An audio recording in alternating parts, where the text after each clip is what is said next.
Anytime you have a conversation about IT or even life today, AI is always an answer. And of course, they've changed things about AI because it's changing so fast. It turns out this announcement about the new CCNA is barely 2 years since the last announcement. But of course, AI has changed tremendously since then. They've made the AI exam topics, now a couple of them, much more relevant to what AI is like today for networks. So that's pretty big. Another thing that's big is the depth is a massive shift toward troubleshooting, configure, and verify. There were 0 exam topics that said troubleshoot and none that said diagnose in the current version 1.1 blueprint. In version 2.0, by my count, is about 30% troubleshoot and diagnose. So those are probably the two biggest differences between the version 1.1 and the version 2.0 blueprints. What I think is an important but fundamental shift is saying we're going to include things that are more relevant to enterprises and exclude some things that probably were a little less relevant that have been around in the blueprint for a while. So that's a very positive shift. If you're hearing about this when it's being announced, keep working on the existing CCNA. You'll have plenty of runway. You'll have time to pass with the current blueprint. And for most people, that's sensical. Of course, as time goes on, let's just say there's 8 months from announced day to when the new exam comes out. So you have 8 months to do this. And, you might get through the rest of your study and pass the current exam and you're done and you can move on to what you want to study next. That's almost always the better path for people. However, you'll probably get it to some point in your studies and you'll think, oh, I'm 5 months away from when the new exam comes out, or 4 or 3. And you'll start to think, am I going to get there in time? So when you get to that kind of timing, there is a reasonable approach. And here's what you do. You look at a comparison between the now current blueprint version 1.1 and the new 2.0, and you look for those topics that are going away. There are topics that are going away. And you say, all right, well, you just put off studying those.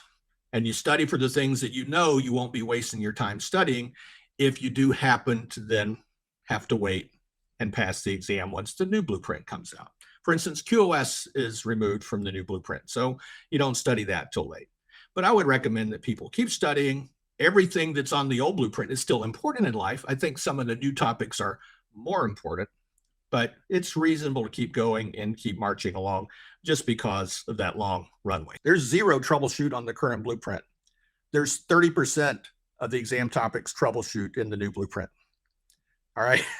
It's a massive shift, right? There's about the same amount by percentage of configure verify. Combined, it's like 60% of the new blueprint. The verbs are troubleshoot, diagnose, configure, verify up in that perform from the CLI stage. So obviously you need to lab for all of those and be comfortable with that. Those things take more time than just reading about a protocol. One thing over the years of being around CCNA, sometimes people might complain about a bit is some of the theory that's required. And this is a much more practical blueprint, I think, with that shift in the verbs more toward the doing of things and configuring and verifying and troubleshooting. So if I were to picture somebody that likes to get in the lab and try things and work on them until they work, or people that just like puzzles, and maybe you haven't done much networking, but you like working on puzzles. Well, networking can be quite a puzzle, right, to make things work. So I think that's the kind of person. If you like doing things that you think one day I'm going to do this in a job, but while I'm learning, I know I will one day do this in a job. So practical things and anything that really makes you job ready. That's the kind of person I think that'll be more attracted to this one than, say, maybe in some of the more recent blueprints from before. So there are a few topics that got added to make it more relevant just on those, the things I even called mundane, but like power over Ethernet was just a small concept topic with the old blueprint, and now it's a configure and verify. Well, power over Ethernet's everywhere. You need to know it for real life, so it's been added in there.